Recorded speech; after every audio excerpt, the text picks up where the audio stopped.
Welcome back to Side Quests IX, episode 10. Back with me, my constant companion and perennial party member, Wesley Schantz. Wes, wonderful to see you. Yeah, it's a little bit of a dreary day here, but it's a cozy time to be inside and hanging out and talking about old video games. So, yeah, Oh, glad to be we here. we had a couple ugly days here that were pretty cold too. We both live in, I think, locations that don't get a traditional winter quite to the same. No, you might get a little bit more winter than we do. You're It's hit over or near the miss. West Coast, but not quite. You're way inland, Yeah. close to Idaho and Spokane, Washington. So you're not exactly in Seattle. No. And I'm down in Baton Rouge.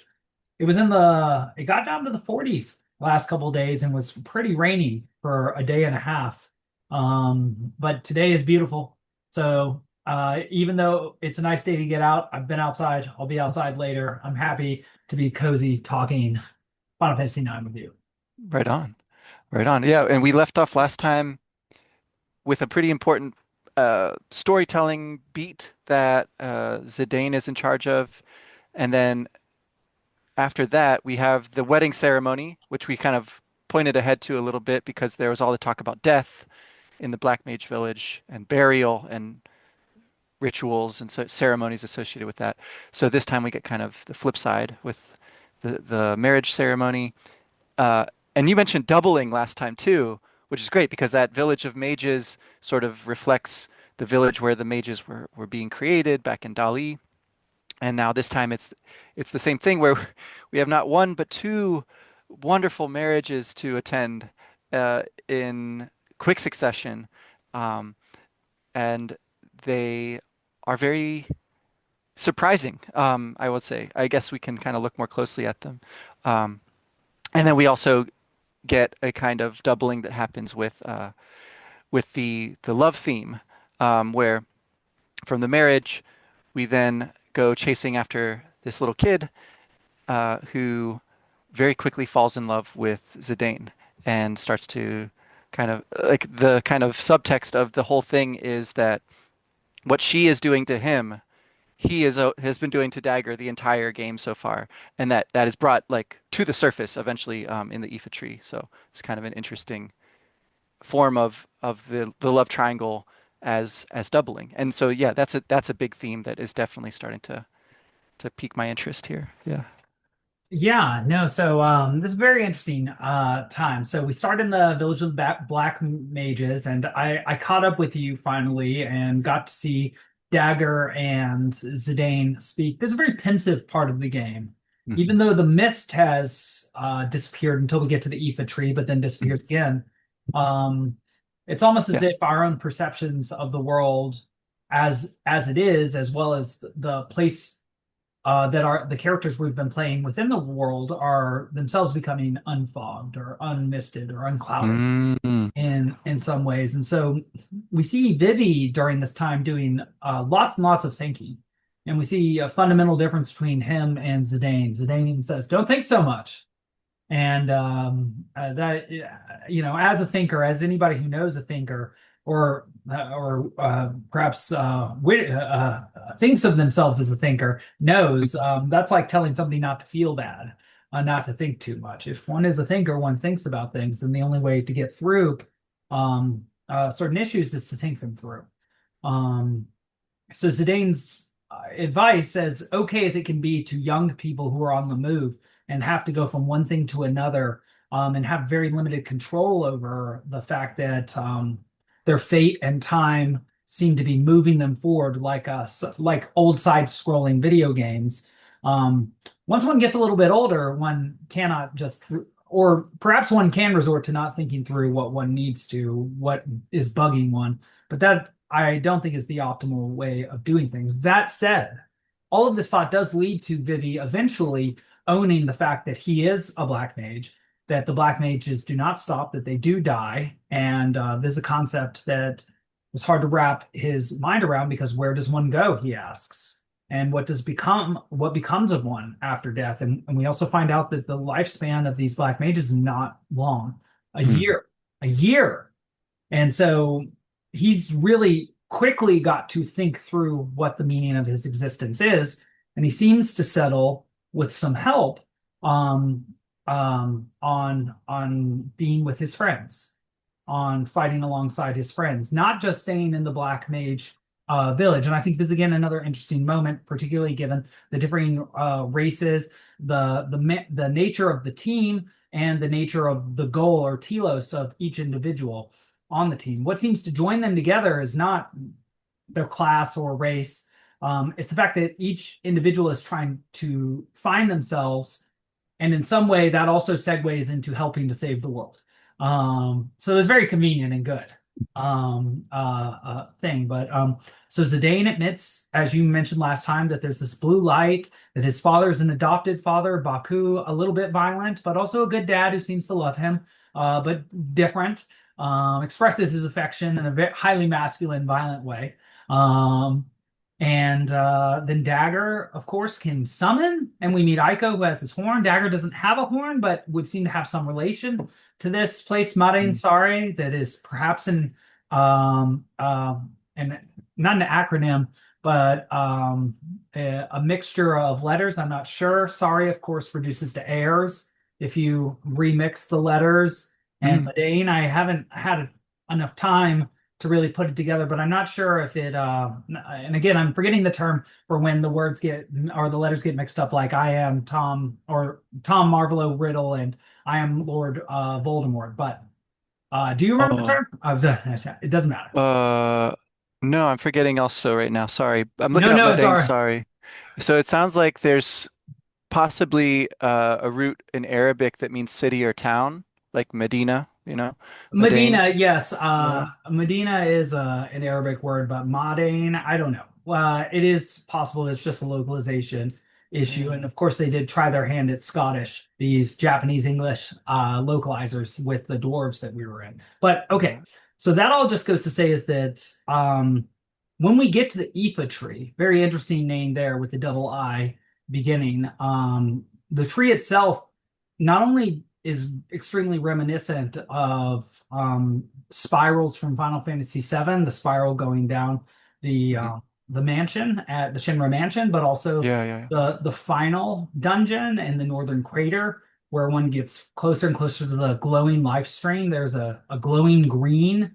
Um, but something slightly different, but also interesting, is that this tree seems to be mechanical in nature, a product of art, not just nature, something that's perhaps added.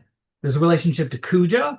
There's a character called Soul Catcher. And if he is defeated or it is defeated, then the Soul Catcher, then the mist stops. And yeah. so now we don't know what the connection is, but we have identified that there is a connection between mist, Kuja, this tree, and Soul Catcher, and that perhaps this tree is something more like an aberration or a parasite than it is like a Garden of Eden or like an Yeah. initial creative tree. Perhaps it is a destructive um, artificial tree, which is, I think, quite curious. I just wanted to also mention because you had touched on this last time, and I couldn't touch on it quite as well. You'd mentioned that was it Resonant Arc? Those two Mm.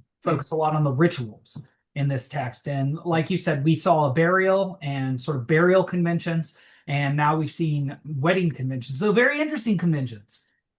Two things about the weddings I just wanted to mention. One is that this Heaven Guard character, they have interesting, like verbal last names. These and always compound verbal last names. These dwarves, but all you have to do is ask him to do this holy ceremony, which is accompanied by no drama music with wood drumming and as well as like the sort of howling, the whole and which I really like actually. In some ways, it reminds me a little bit about hearing the call to prayer in an Arabic country, which Mm. I also quite like as an aesthetic individual. But Dagger immediately agrees Right. to this wedding with Zidane. He's like, "What?" Which cuts against the fact that he's been hitting on her pretty hard um, just prior to after himself being hit on and pursued pretty hard by Iiko, having the moment of revelation where he says, "Ooh, maybe I should tone it down a little bit," but then he doesn't the next time he has a chance to. Um, but Dagger then makes clear to him afterwards when he tries to kiss her, this is Mm. only binding here. Which, were I Zidane, I would probably try and hang out at Conde Petty a little bit longer then.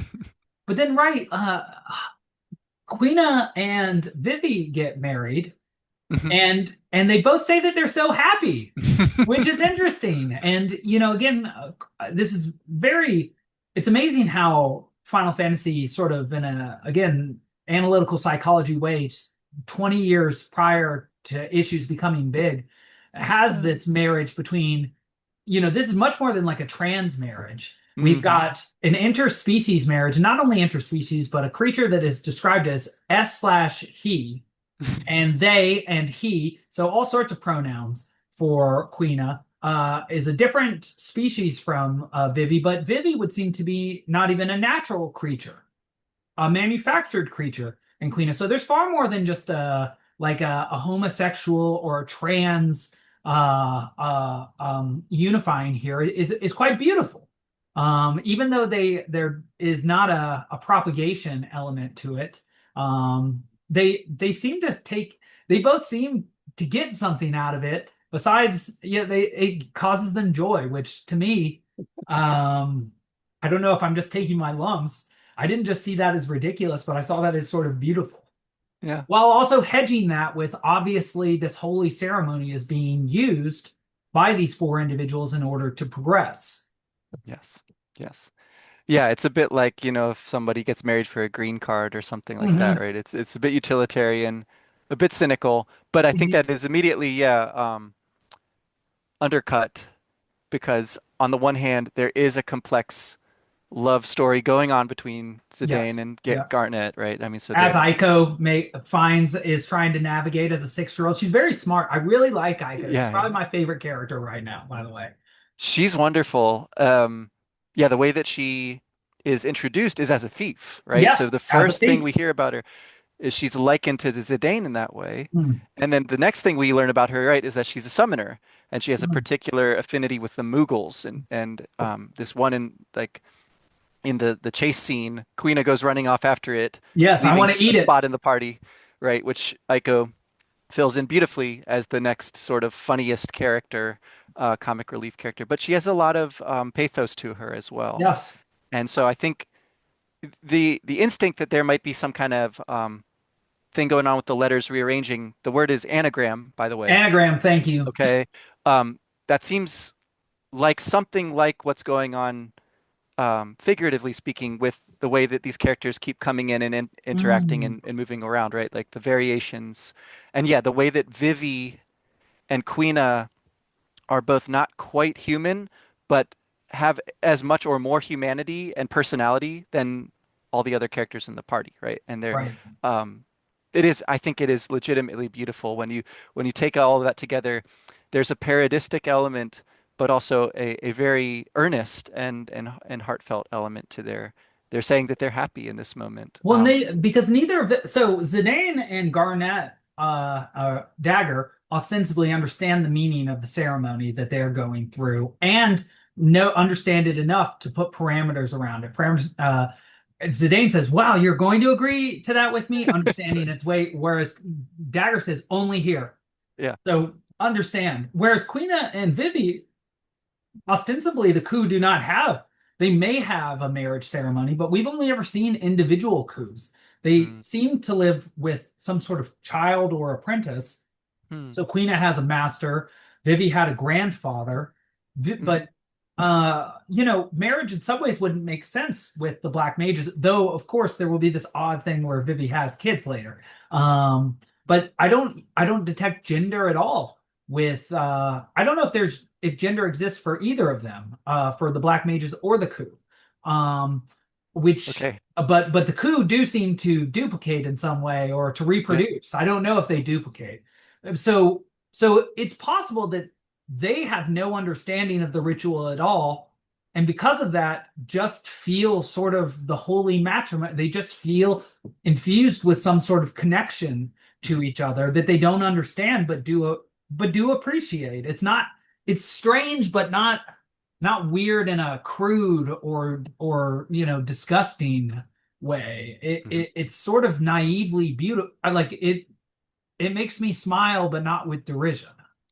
Totally. Yeah. And particularly when it's on the heels of what we just saw happen to Zidane, where he goes for the kiss and falls flat on his face. Hmm. And he thinks to himself, like, it's probably because I got so deep in that story the other night Yes. that she's like agreeing to this.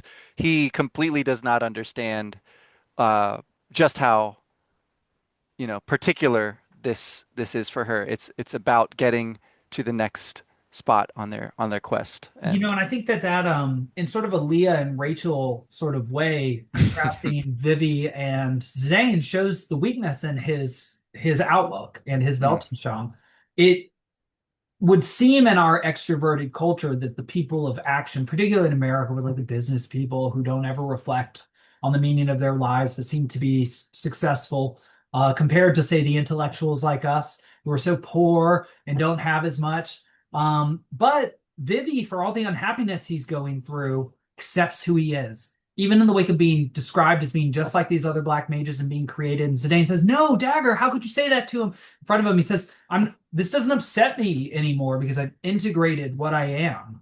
I mhm, don't need you all to walk on eggshells around me and in order to keep me from realizing the truth because I have understood the truth and that doesn't define me because he for all the parameters on his existence being created, dying in a year, he's found his own meaning, which is adventuring with his friends, and that's given him a strength of character um that has changed the nature of his being in a way. But so Vivi has so because of him enduring the pain of thinking and having to understand the most dynamic and important parameters of his existence, he's actually extended his existence mhm. into a place where circumstances don't dictate who or what he is.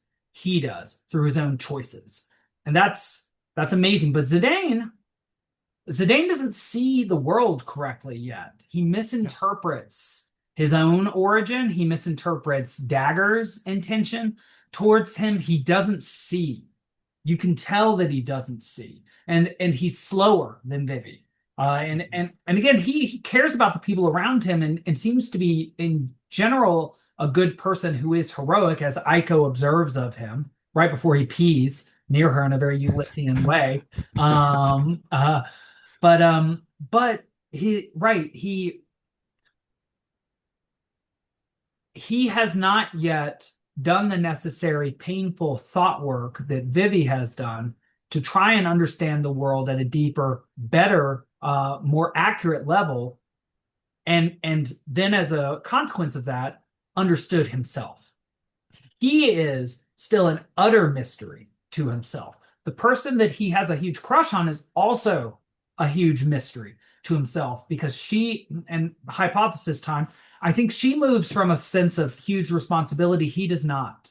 He comes from the heart, which is good, but he can't possibly understand somebody that fights for something that is much more important than she is, even to herself, her own kingdom. And so without him understanding himself, I don't think he can possibly be mature enough to be attractive to somebody like Garnett, who who does have a strong understanding of, even if she doesn't understand her own nature, she understands her purpose and she is actively investigating who she is. She also, like Vivi, has some questions and feels this strange connection to Madain Sari as well. Yep. So again, for all of his gallivanting, Zidane is only getting second prize Iiko, who is not who he romantically is interested in, who's much younger than he is. I think 10 years younger than he is. She's 6. And Mhm. actually her class or her race is described as horned human instead of summoner, which is an interesting way of putting it. I don't know if that's a localization issue. But I would say that in a way that I wouldn't have noticed this as a young person, because Zidane seems like the ideal young person. Like, just wipe it, let it wash off you and keep moving forward. But he's not moving forward. The adventure is moving forward, and so is the plot. But his own understanding of himself is being pushed into the future. Yes. And I think we're going to have an excellent chance to get to see a reversal in roles between Vivi and him at some point, because Vivi will have already understood the nature of himself, whereas Zidane has some, and Dagger, but particularly Zidane and Kuja have some huge shocks. Um, Dante-esque Canto 33 fulminating-esque shocks to go through. Yeah, he's at this stage very much not not uncurious, but it's striking that he does share that story about himself and his search for his origins, But only and as a romantic thing. Like, it's instrumental. Yeah, right. it's to help out his friend Vivi, like to help understand him, but also to try to, persuade Garnet that he's worth taking seriously. And then, yeah, immediately undercuts this in every other thing he does. Uh, but like the first thing Eiko points out about him, like, yeah, he has no horn, but he does have a tail. Ah, And like this is keeps coming up. Like it's sort of just like thrown off. Um, it's like everything about the aesthetic of the game so far with its many kind of races and strange creatures is to like distract your attention from just how weird it is that this one guy has a tail, you yes. know? And he seems to not care about it. Like it helps him balance and all this and that, right? So it's again this instrumental quality to it. He it might be something that we should start wondering about Mm, actually. mm. But yeah. Okay, so he um catches her as she's falling. Yes, very From heroically in this the arm. moment on. Yeah, they're meant to be right in her mind.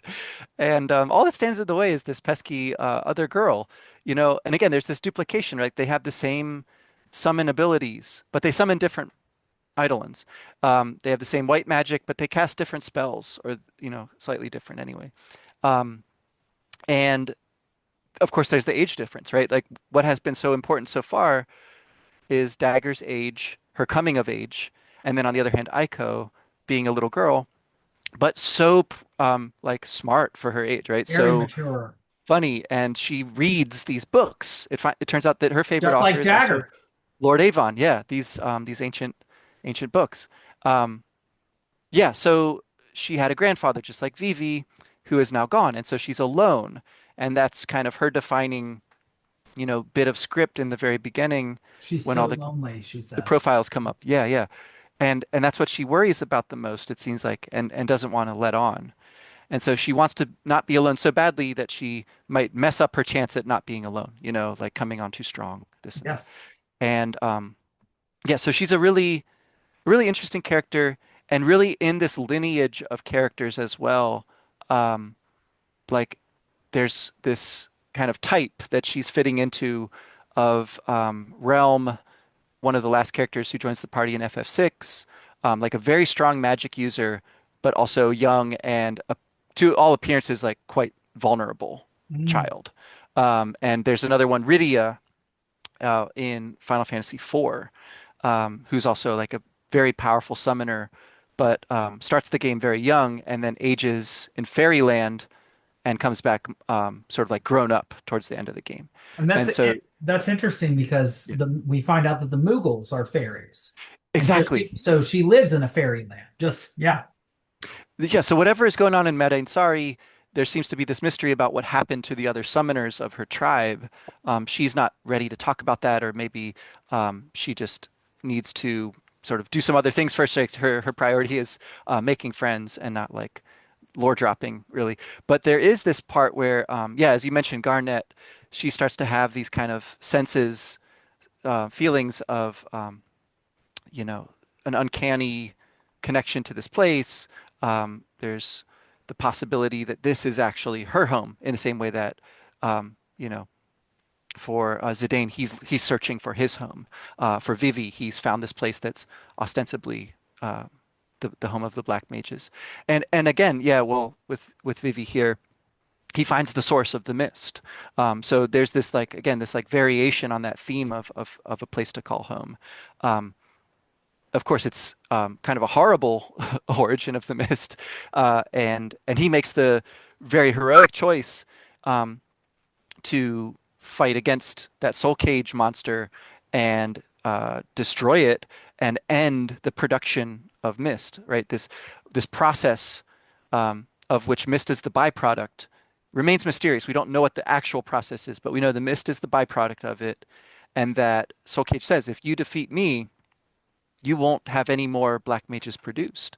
And Vivi is accepting that, right? He believes that this is the right thing to do.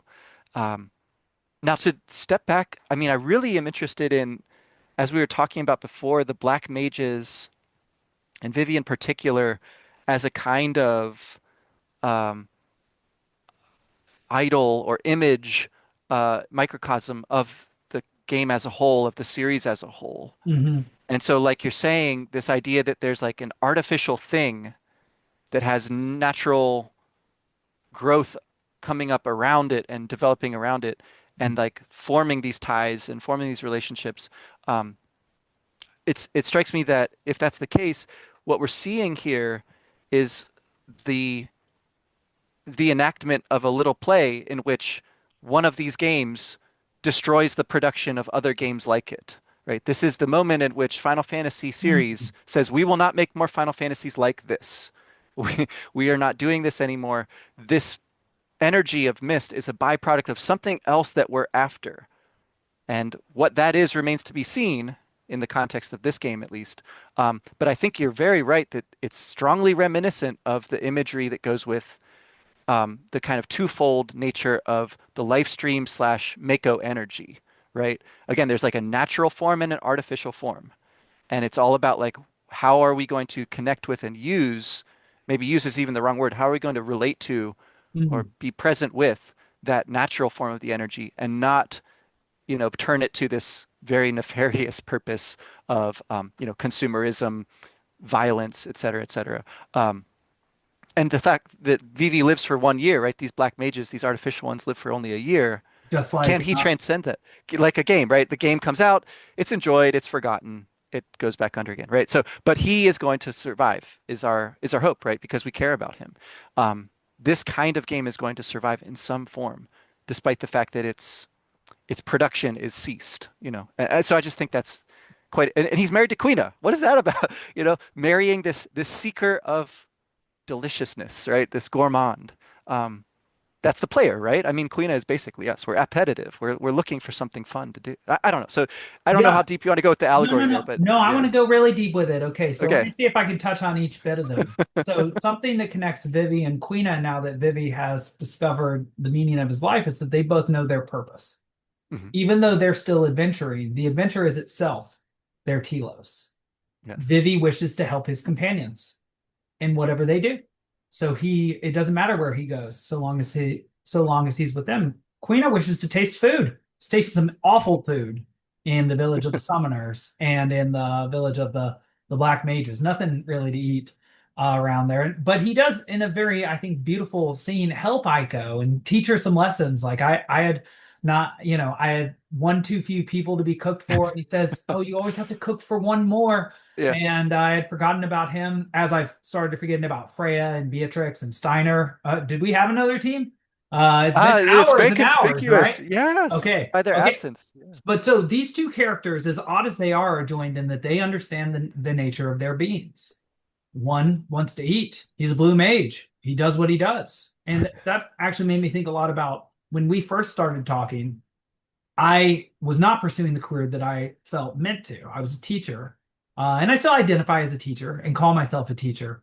But I now teach the college level and pursue scholarship, and I would say that I'm very okay with the fact that I'm going to die doing what I do Mhm. now, and the limitations and parameters on my own existence. My purpose is to search through these meaningful objects and try and understand their meaning and express it. And I didn't feel like I was doing that in my first career. I do feel like I'm doing that in my second career. So I feel a certain connection to these two individuals who devote themselves to very differing things. Eating food would seem to be very different, perhaps more superficial than helping one's friends. But it turns out that his ability to cook is actually a very social Yeah. and Yeah. helpful skill that helps Aiko to get what she wants more than anything, which is to join this group, and she puts this tremendous pressure on herself, right? Yeah. That if she cooks well for them, maybe they'll let her maybe they'll want to be with her. And to some extent, that reminds me of Pride and Prejudice and just how serious it is to perhaps cook well or have a good date with somebody Mm, else. It is a huge, it is that big. If somebody likes, you, they might become your friend. They might become your boyfriend. They might become your girlfriend, your wife or husband eventually.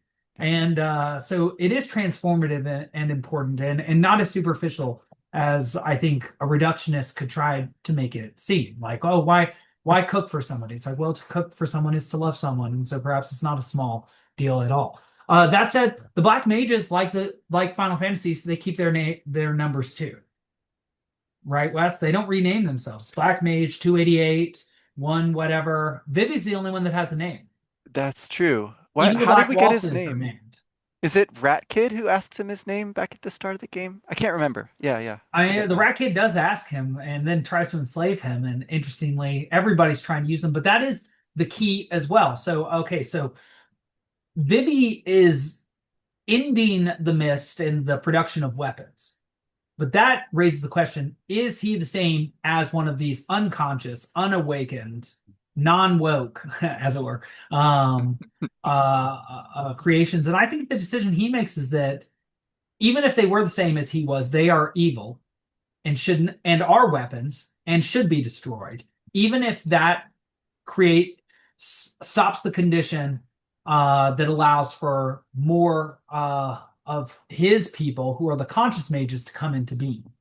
I think he realizes, and this is, I think, an amazing thing to realize. It's like the ultimate thing to realize that the nature of his co-race slash creatures, the things that are most, at like sort of a genetic ontological level similar to him, though not psychological, he considers evil and can transcend that to be part of a larger or a different class of individuals, which are that class of people trying to do good in the world.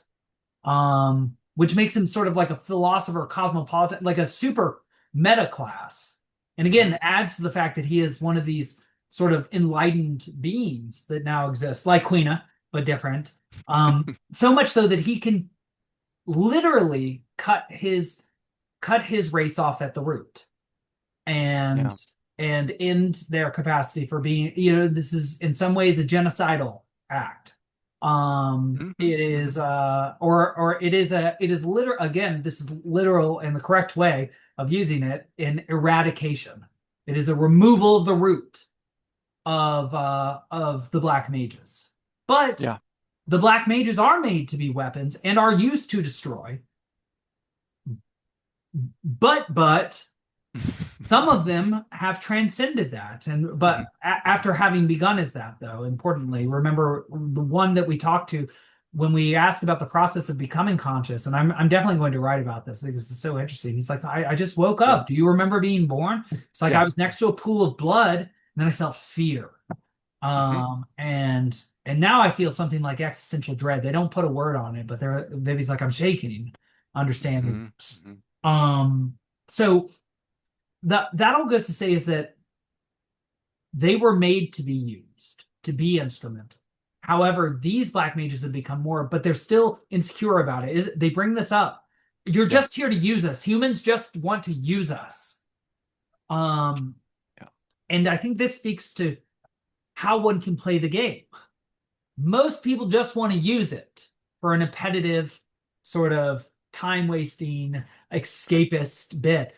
But like you started mentioning in Final Fantasy 8, and probably all over Final Fantasy 7 too, but particularly in 8, where you talked about how beautifully crafted it was, and yet people don't have to see that if they Mm. just go Right. through the game itself, is that there is an artisanal way to play these games. There is a transformative way to play these games. There is a way to get at the deeper elements that take a deeper way of playing and taking things in from these games. So even though they are mass produced, made to make money and appeal to large swathes of individuals, boys and girls, and so are made to be consumed and are consumable, sort of fungible items, fungible in that they can be replaced by another game.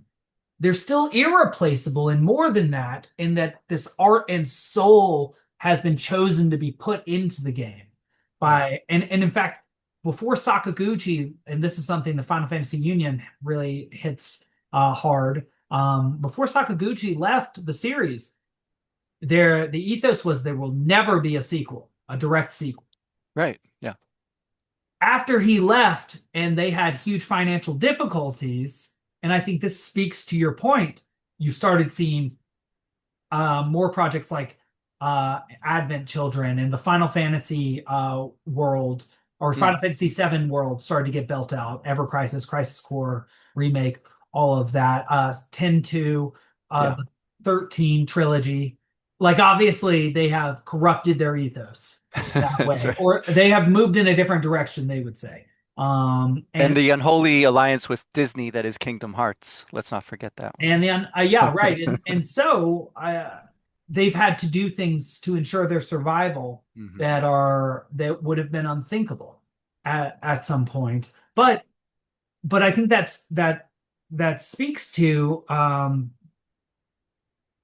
the difference in perception of, say, Vivi as just a mindless thing created to be a weapon, as opposed to an enlightened conscious being who is invoking the highest telos that a conscious being can, which is to join to others in a charitable way, uh, is to pursue the good of those around him in order to pursue the good of those around him, and or in Yeah. order to promote the good of those around him, and that he thinks that's the highest manner of existence. And I think to some extent, as a political animal, a Aristotelian sort of creature, that is, and that's sort of what we pursue, and what these games are trying Hmm. to indicate to us. It doesn't, and particularly in a game where not only do you have different races of creature, dynamically different rat races, quina races, but also manufactured races. So not, he's very much like an android or a robot with Yeah. a soul.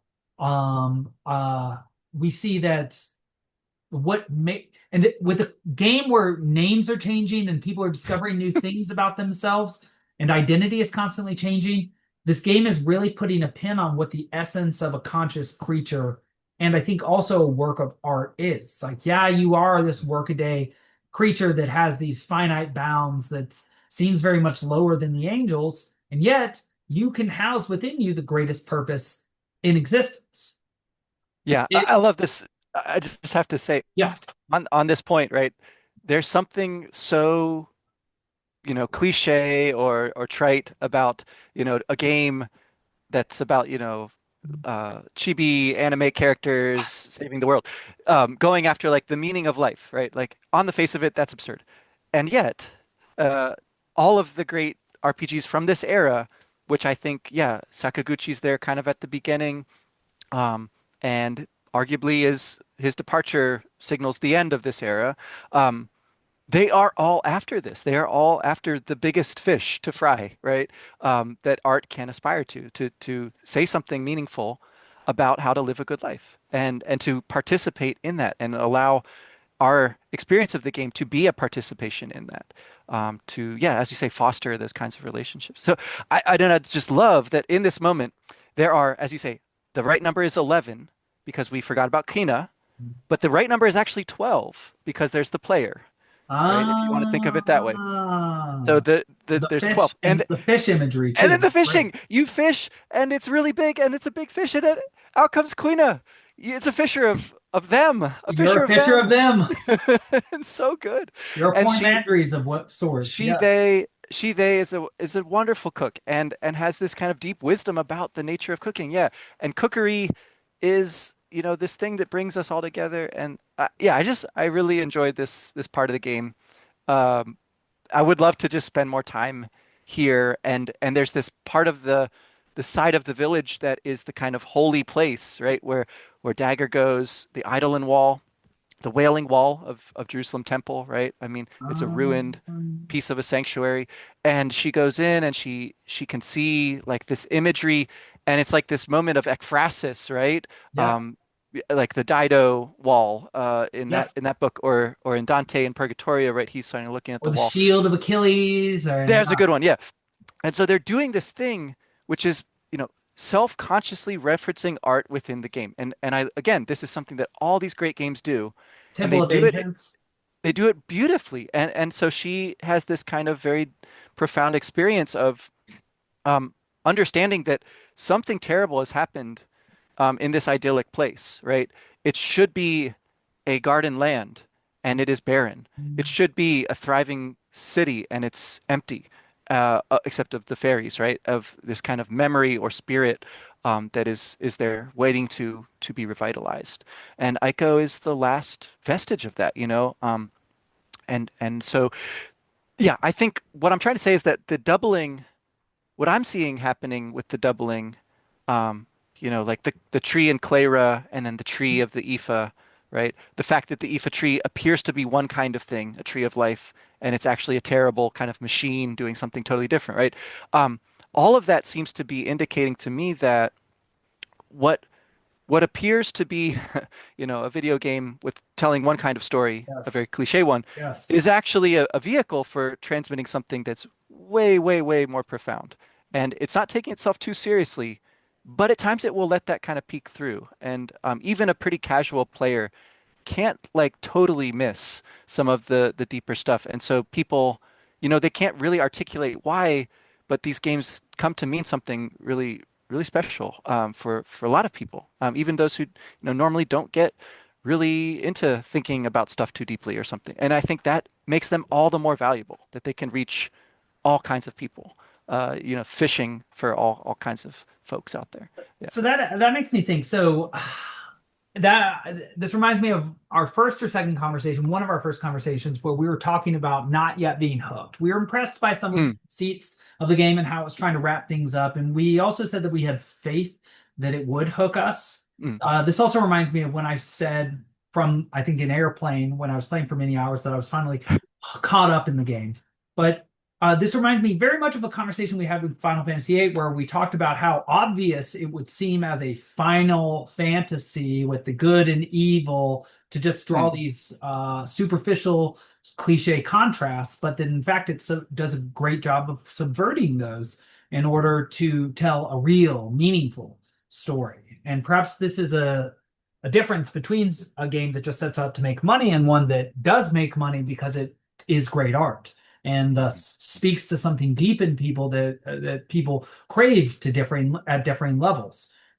Just because you don't understand deep art at like a deeply philosophical level, doesn't mean that you don't appreciate elements of that in it, right? You might just not, you might have a smaller cup than say the great philosopher. mm. But okay, so but now it seems like what you're touching on is that Final Fantasy IX has finally revealed that it has that depth, that second layer, or that deeper layer that we look for in works of art that we didn't find in Pynchon, but we did find in Final Fantasy VIII. We knew we were going to find it in Final Fantasy VII. Yeah, yeah. But now we're seeing it in Final Fantasy IX. Our faith is being repaid. The faith that Mhm, you always have to take when you get into like a big book or a TV series, right? Like you're going to put a lot of time into this. I put 16 and a half hours into this game, besides speaking about it with you and also reading a little bit on it and listening yeah. to, Final Fantasy Union on it. So it seems that it has now achieved that level. It is Odyssey to the Iliad of Final Fantasy. That's not an appropriate connection because obviously Final Fantasy is a very Odyssey-like game, not Yes. Iliadic. Yes.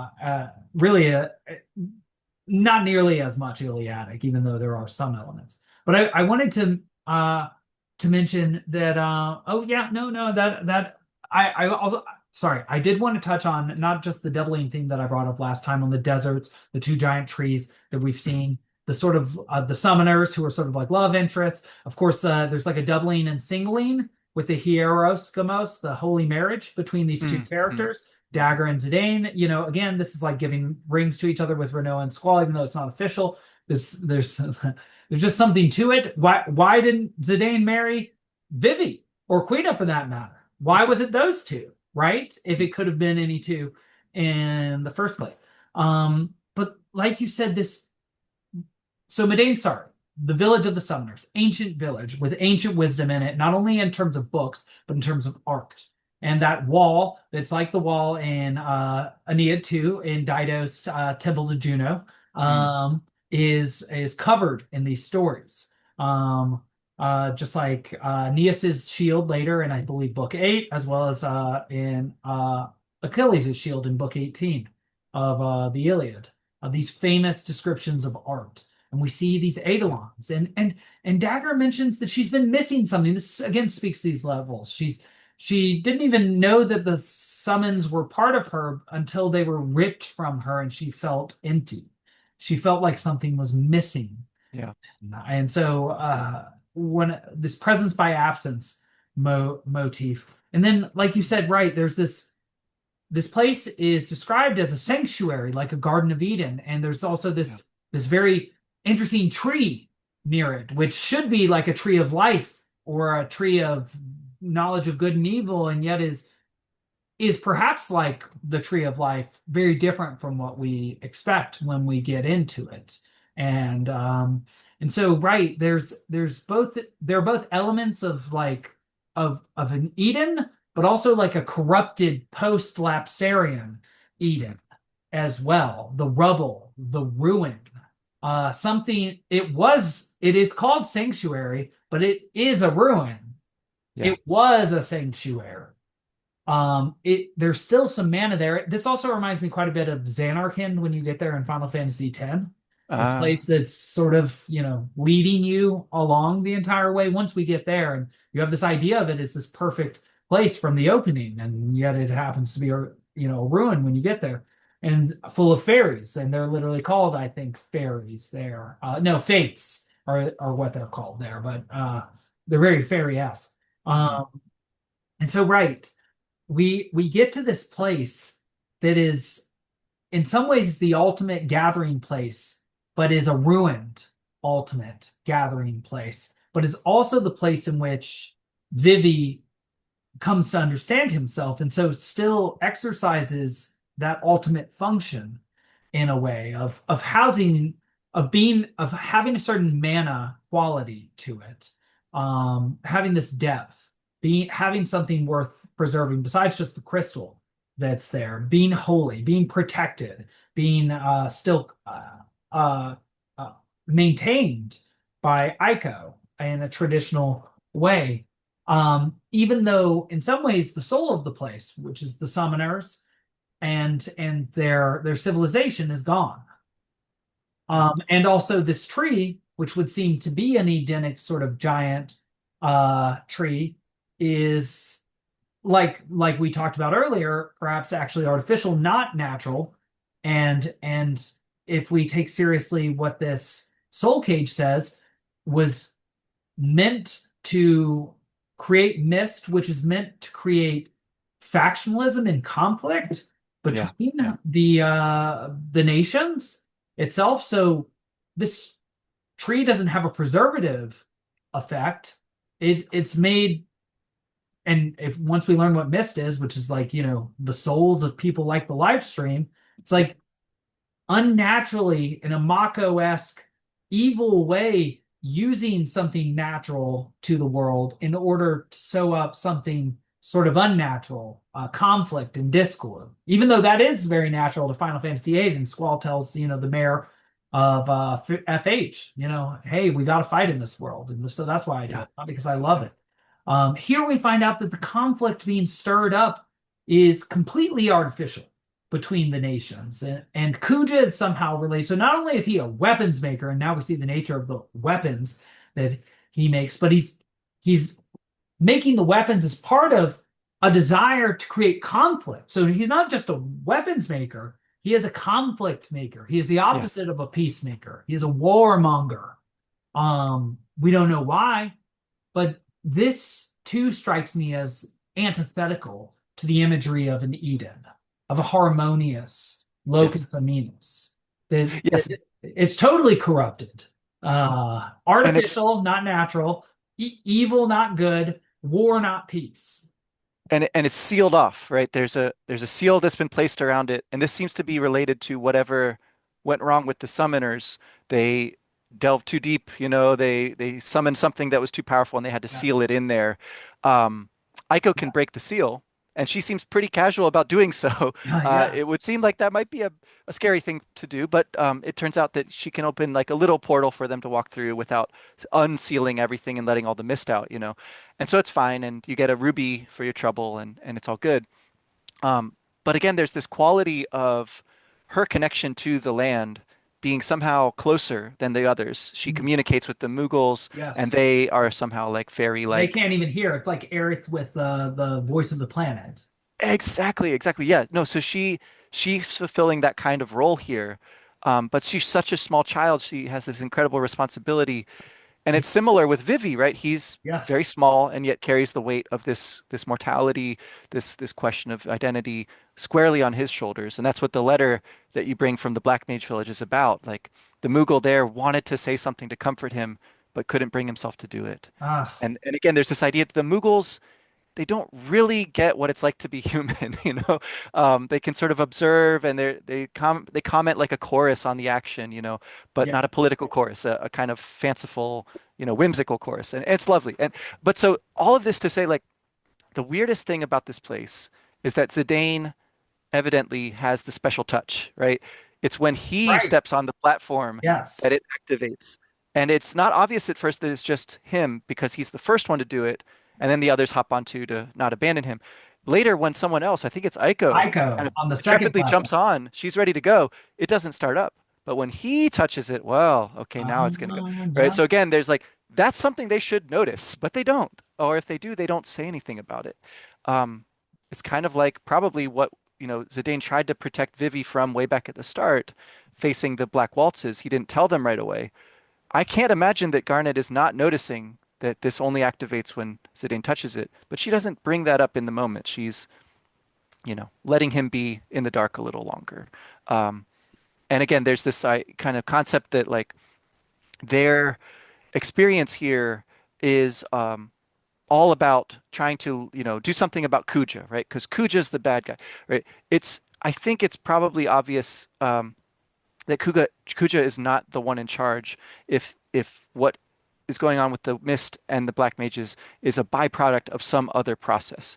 Um, Now, that's not focused on yet, and they sort of notice that there's this, energy here. There's this harp-like structure, but yeah, all of this is sort of seeding some future revelations for the story, rather than paying them off right in this moment. Uh, there's the very important ritual of peeing under the stars, right? So that's add that to a list of rituals, and then of course there's the ritual of Zidane um, being hit on by Iiko and sort of reflecting, and yet being incapable of stopping being himself, right? Um, so yeah, so some really good stuff in this section here. I don't know. I thought that this again would have been a part that I would have been happy spending more time in gameplay time wise. But it's actually relatively short. There's only a few screens of each kind of section of this dungeon, and it moves pretty quick. You're flying on that leaf for a good little while there, Yeah. and then you And just you, are teleported back out. So yeah. yeah, it reminds me a little bit of going down to the depths of Garden as well in that way and discovering the nature of it with more Norg and the Garden faculty and the financial arrangements, the true org chart Yeah, right. of Garden. It is And we like are that. getting into the true org chart that Kuja and Zidane are a part of now as well. But you're right that besides there being these hugely or these tremendously transformative moments, there's also a lot of foreshadowing that's subtly being laid in front of our eyes. And unlike Squall, who just tells us to ignore these big hints that we get, he's like, we just got to move forward. Um, Yeah. Here, the game is allowing us, it's not drawing additional attention to these through the characters paying attention to what's happening, but obviously an astute player like you is picking up on these hints, and that Zidane, perhaps instead of trying to comfort and hit on other people, might want to focus a little bit more on him. So perhaps we're understanding in sort of a psychoanalytic way the sort of reaction formation of being an orphan that he Mm. developed. That he, rather than focus on himself, let me just help other people, because when he focuses on himself, he gets sad or disoriented Yes. Yes. in some way, and that's demotivating. And so we might as well just, you know, focus on other things. Helping Um, others, being friendly to everyone. And yeah, yeah, that's the moment when Garnet's jealousy kind of shines through, or at least that's how he interprets that, right? When she sort of storms off.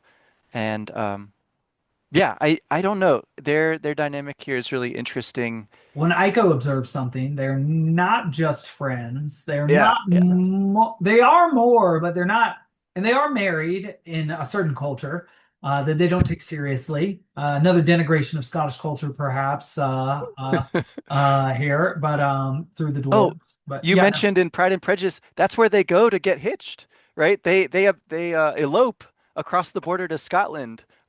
What's his name? The bad naughty guy and the young daughter of the family.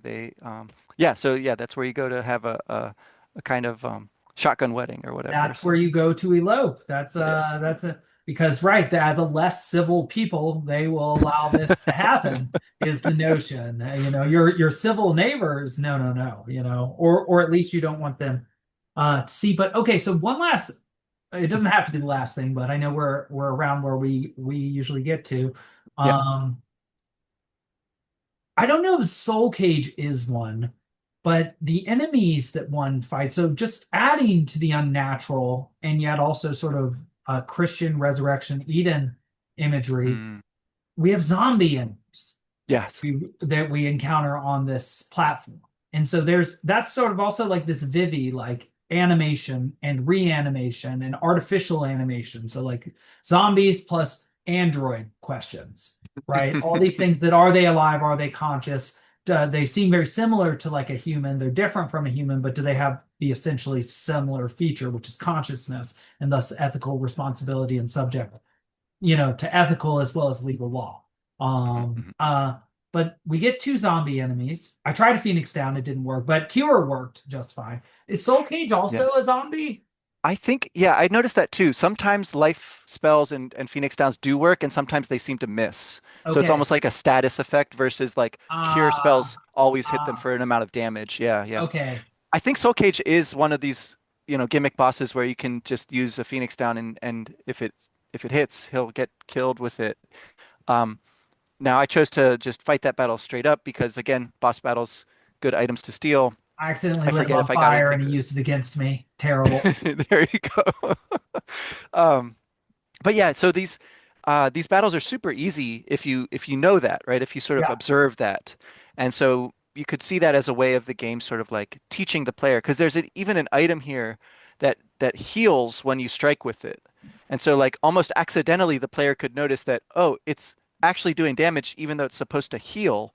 Wait, what if I try, it's and so anyone who's played like, Final Fantasy games knows this from other games in the series, but they're kind of like leading the player to notice that with that item drop there. So yeah, there's a kind of topsy-turviness, a kind of doubling, a kind of riffing on the resurrection theme there. And I don't know, these enemies, like purely mechanically, they're super easy. They let you catch up if you're kind of behind on leveling, and so you don't get stuck and get discouraged, fighting maybe a hard boss. Or I don't know. Even the boss in the mountain path area is like pretty tough if you haven't like figured out the gameplay at that point, because you can use float spells to help you avoid his big attack. Um, Earthquake. this earthquake that he does, yeah. But he's just kind of goofy and jolly otherwise. Again, like kind of delightful. And Aiko says something like, "Oh yeah, that guy. Yeah, I usually just run away." But they're like, "Oh, you're like a pretty good fighter." She's like, "Tee hee." Yeah. And the other thing in the mountain path I did want to bring up before we go off doing other things is those little crystals that you can find in little Yes, statues along the way. yes. Each one is elemental. Each one has a note from David Heavengard on it Ah, about that element. And so you can kind of see again the roots of this game and this gameplay in the elemental crystals going way yes. back. Here they're represented in this little way, and it's just a little reminder. Yeah, like oh yeah, wasn't Braun trying to get all these gems? And oh yeah, like what happened to our other party members? For all the ATEs, we haven't seen one about them. So what's up? It's very much like I think building a kind of suspense about like so what's going on with that half of the world. And we see briefly the mist dissipating. We need to go and check on them, but we also need to wait for Kuja, but we also need to see what got stolen. So it's really kind of Yes. um, it's a complex uh, build up to some kind of end of disc thing that's going to happen, I guess, or start of next disc kind of thing. So this is really, yeah, really well done, I would say, this part of the game. No, I agree, and it's not only I got hooked a little bit earlier, but now, like you, I'm finally seeing the depth and appreciate and feeling the depth and Yeah. feeling a deeper connection to the game, a connection that I think I didn't feel the first time through, like, Mhm. and which I've admitted several times with Final Fantasy 7 and 8, they were transformative immediately. But this is like so many books that we've discussed in seminars at St. Mm. John's and just among our friends during night school as well. It's one of those sorts of complicated dishes that benefits from being discussed. Yes. And perhaps everything does. Perhaps everything has something added to it by being discussed. Food, art, Hmm. and maybe that's the whole point. Maybe art is like food, in that it is something that one can gather Oh, and absolutely. enjoy with friends. Um, Interesting thing to perhaps end on is that apparently, and I sent you some of this data recently. People who played video games much like more like we did in person with friends Mm. have report higher levels of happiness than people that play online. And so even though people in some ways, it's a gift of the magi sort of thing, right? Or even like a gift of the lamp sort of thing. People have gotten Mhm. what they wanted. They can play with so many people, and they don't just have to wait for their friend to come over, but it was the whole act and ritual of having one's friend to Yes. come over and then sharing in that space, that physical space together, even over an artificial piece of art. Mhm. Mhm. Funny way of putting it, a virtual piece of art. There, I should say. That was the whole essence of the experience. The second it was just computer to computer, and the space was no longer shared. It's much less of a congregation Yes. and coming together, and even that word congregation, the word gregis in it means herd or flock. And Mm. so the idea of a flock is presence, right? Being Yeah. present with people, and as abstract as we get, and even though we do this via Zoom, I think we both know that if we were in the same city and we were doing this in the same room, it would be even better. Yeah, exactly. Absolutely. And I mean, I think that is one of the big things about this project, of course, is getting to analyze the game. But it's almost like the more important thing is trying to bring other people on board with that and Yeah, like having people want to, respond and do that for themselves. creating a And space, as people say. yeah. And that's what I mean, that's what the beauty of the university is and remains. Like the university, teaching is great because you get to do deeper things, of course, but also because the people that you're doing them with are that much more capable and on board and they want to be there, right? And they've chosen to be in that space together. And so, yeah, I mean, for all the benefits of online school and being able to reach people far away, right? There's still something about being in a space with one another, um, where I think, you having the opportunity maybe to teach these games in person someday would be really, really exciting. I Really was looking just forward to that. contacted by Norton, who I have a relationship with, who the Mm, Norton anthologies, yeah. and they were asking for my input on an edition that they're putting out. A couple University of Chicago professors on video game studies. So video Oh, game rack studies on. are really coming up with Yes. Norton giving this project to an elite schools professors. This means they're taking it very seriously, and there it really is coming up, and they asked me if I would want to be involved. I said, well, I just wrote a 46-page article on this, so yeah, I think I'd be a good person Maybe to they want have. to publish that. Yeah, I Yeah, was we'll like, see. you might want me to be involved a little bit. Or I'd be Cool. very interested, and I am interested in those questions. And also what you said about the university, something sad I should mention is I didn't set foot on my university because of my fellowship and my dissertational responsibilities this semester, and I've really felt it and its absence. Mm, I feel a bit like Iiko, and lonely. maybe I need to Yeah. make some fish for people. And There you go. maybe there's something to that. Very rich symbolism we're getting in this section. Eden, fish, Yes. mandrays, flocks, and of course during this both Hanukkah and Christian or Christmas and also Kwanzaa. But I don't know the symbolism Holidays. of Kwanzaa as well. Season. Hmm. And so And so, well, season's greetings to you, Okay. Wes. I am looking forward to playing with you next time. I will be in New York until Monday, but because of Okay. that, I think I will have some playing time to play. And so, Right on. uh, though I don't think we'll be able to speak Friday through Sunday, maybe we can talk earlier, or but it might work a little better to bite off a little bit more and Okay. meet something like a Tuesday or Wednesday. And I know that also we have coming up, I don't know if it's going to be this week or next week, talking about the rape of Lucrece, Oh, right. bad Yeah. cop for night school. I'd love to do it this week, but it just, schedules. I know you're off from school now. Oh, yeah. Though of course, I don't know if I've told anybody this. Wes, I should have said this in the beginning. Wes It's okay. is just become a father of three boys now. Yeah. There's Daniel Michael Schantz, who has now made his way into existence. So well Yes. done, Wes. No Thank Iifa you. tree required. That's right. Um, This came about fully naturally, and we're very blessed. Yeah, feeling like the blessings of heaven are certainly upon us once again yes, here. yes, absolutely. Um, and yeah, yeah, I don't think that's come up in this particular recording streaming space, but it's out there. The news is out about Daniel. We're The on the news is lookout out. for it. Yeah, if you're listening to this, you really need to listen to Night School too. You want to get the full There you out. go. There you And go. there was a commenter who was really liking some of the work that's been done on the channel recently, Mm, and went through and liked and commented like 10 times. And so please, if you are listening, please do comment. You don't even need to say much. Say you hate us, say you like us, ask a question. It helps the algorithm, and it also we don't get that many comments or yeah, views or anything. So it's we're at that level where we can be really responsive. yeah. Yeah. So, well, my friend, I really enjoyed this. I really enjoyed this section and all the more for this discussion. And I'm looking forward to uploading this soon and talking to you later this week about some Hmm. Shakespeare, and then early next week about some Final Fantasy IX and All whatever right. else comes up.